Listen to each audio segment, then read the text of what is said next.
Imagine you are walking through the front doors of an American newspaper in 1976.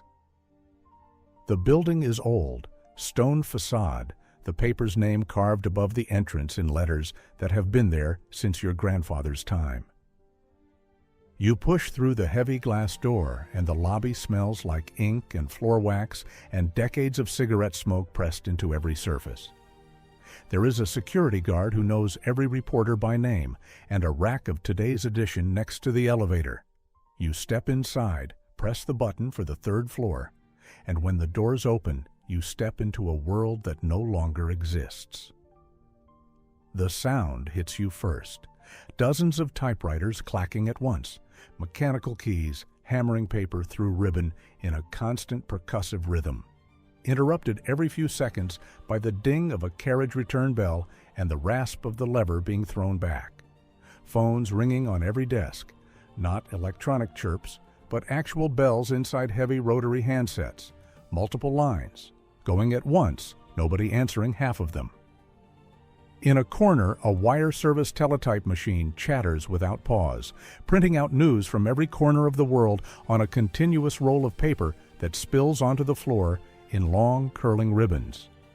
And underneath it all, a police scanner crackles with coded dispatches, the squawking radio traffic that every reporter in the room has trained themselves to half listen to, waiting for the one call that matters.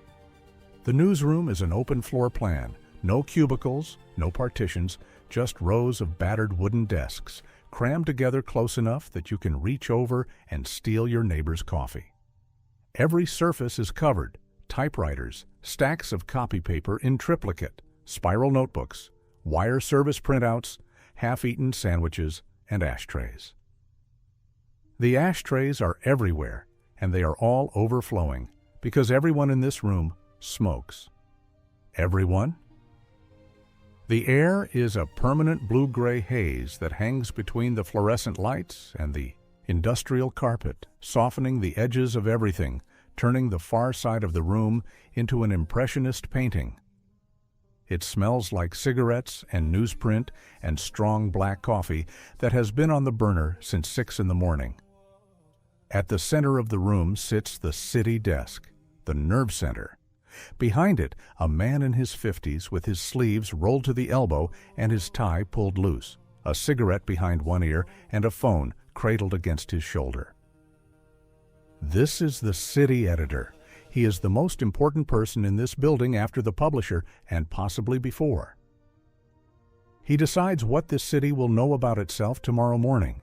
He sends reporters to City Hall, to the courthouse, to the scene of whatever just came across the scanner. He has been doing this for 25 years. He knows every cop, every alderman, every bartender within 10 blocks of this building, and they know him. When he barks a reporter's last name across the room, everyone hears it, and the reporter who is called knows to move fast. Around the corner from the city desk, in a distinctive horseshoe shape, the copy desk hums with its own quiet intensity. Copy editors sit around the outside of the curve, the rim, blue pencils in hand, reading through reporters' stories line by line, checking grammar, trimming length, flagging anything that might land the paper in a lawsuit. At the center of the horseshoe sits the slot man, the copy chief, who distributes stories, writes final headlines, and keeps the entire operation moving at the pace the clock demands. None of these people will ever have their names on a front page, and most of them are fine with that. They take pride in the invisible craft of making other people's writing clean and clear and true. The reporters are the ones you notice first because they are always in motion. At any given moment, half of them are out in the city, at the police station, at City Hall, at a payphone on a street corner feeding coins into the slot and dictating a story to the rewrite man back at the desk. The other half are here, hammering away on their typewriters with a focus that borders on religious. Watch the one in the white shirt with the loosened tie. He has a phone cradled on his shoulder, a cigarette burning in the ashtray, and both hands on the keyboard, simultaneously conducting an interview and typing notes from the last one. He has been a reporter for 15 years, and this is what he was born to do. 2 desks away, a woman barely older than 25 is finishing her 3rd rewrite of a story about a housing scandal, and she is not stopping until the city editor says, "It sings." She did not get this job easily. The profession is overwhelmingly male, and the women who have broken through have had to be twice as good and twice as determined to be taken half as seriously. But she is here, and she is staying. In a windowless room down the hall, the dark room glows with amber light. A photographer lifts a print with tongs from a tray of developer solution, and an image slowly materializes on the white paper. A face, a building, a moment captured that morning and now rising into existence under his hands like something being remembered. Strips of negatives hang from clips on a wire above his head, curling slightly in the warm chemical air. The smell is sharp, developer solution, vinegar-like stop bath, and the sulfurous tang of fixer. Contact sheets are pinned to a corkboard, dozens of tiny images from a single roll of film, each one circled or crossed out with a grease pencil. This is the only room in the building that is quiet, and photographers guard that silence fiercely. In a few years, digital cameras will make darkrooms obsolete. This man does not know that yet. He watches the image emerge with the same fascination he felt the first time he saw it happen, 20 years ago. Every morning at 10, the editors gather in a windowless conference room with coffee cups and ashtrays and that day's competing newspapers spread across a battered table. The managing editor sits at the head. The city editor, the state editor, the features editor, the sports editor, the photo editor. Each pitches their best stories. Arguments break out over what deserves the front page. Someone makes a case for a feature about the new highway bypass.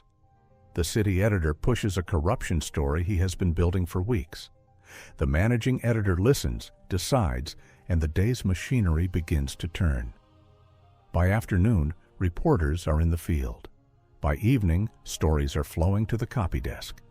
And by 8 o'clock, the newsroom hits a state that anyone who has ever worked in one will recognize instantly. Pure, beautiful, controlled panic. This is the deadline rush, and it is the beating heart of the newspaper. Every typewriter in the room is going. Phones ring, and no one answers because there is no time. The city editor is on his feet, moving between desks, checking copy, making cuts with a blue pencil in sharp, decisive strokes. Copy boys sprint through the aisles carrying sheaves of paper from reporters to the copy desk to the composing room, where paste-up artists in aprons are assembling tomorrow's pages on light tables with wax rollers and precision blades. The clock on the wall reads 9:45, 15 minutes to final deadline. Someone shouts across the room asking for a word count. Someone else shouts back. The slot man is making headline decisions in real time. And beneath everyone's feet, you can feel it, a low, steady vibration that means the printing press in the basement is warming up, waiting for the final pages to come down, waiting to transform all of this chaos into 200,000 copies of tomorrow morning's truth. At 11, the press rolls. The building shakes. You can feel it on every floor. A deep, rhythmic tremor that vibrates through the soles of your shoes and up into your chest. Down in the press room, enormous. Rolls of blank white paper, each one taller than a man, feed through machinery that stands 3 stories high, and finished newspapers come out the other end, folded and stacked automatically on conveyor belts that carry them to the loading dock. Pressmen in ink-stained aprons monitor the run, checking the registration, adjusting the ink flow, pulling copies to examine under harsh light. The smell is hot oil and pine and wet ink, and the noise is so loud you cannot hear the man standing next to you. By 3 in the morning, delivery trucks are pulling out of the loading dock into dark city streets, carrying the news to every doorstep, every corner box, every newsstand in the city. By dawn, a teenager on a bicycle is tossing folded newspapers onto front porches in a quiet suburb, and an old man at a diner counter is unfolding the front page with his coffee, reading about what happened in his city yesterday. This is how a community knew itself. This is how it worked for 100 years. In 1970, there were 1,748 daily newspapers in the United States. 62 million copies sold every day. 76% of American adults read one. The classified section alone, 3 pages of tiny print listing jobs, apartments, used cars, generated nearly a third of the paper's revenue because there was simply no other way to reach that many local people at once. Newspapers were not just profitable. They were monopolies of local information, and they operated at margins that would make a tech company jealous. The newsroom you are standing in is not just a workplace. It is the nerve center of a city, the place where what matters is separated from what does not, by people who have spent their entire careers learning the difference. Then, slowly and then, all at once, it ended. Television took the evening papers first. Why buy the afternoon edition when you could watch the 6 o'clock news for free? Half the evening newspapers in America disappeared after 1970. Cable news arrived in 1980 and took the urgency. Why wait for tomorrow's paper when you could watch events unfold live? And then the internet arrived, and a free website called Craigslist did what no competitor had managed in a century. It destroyed the classified section.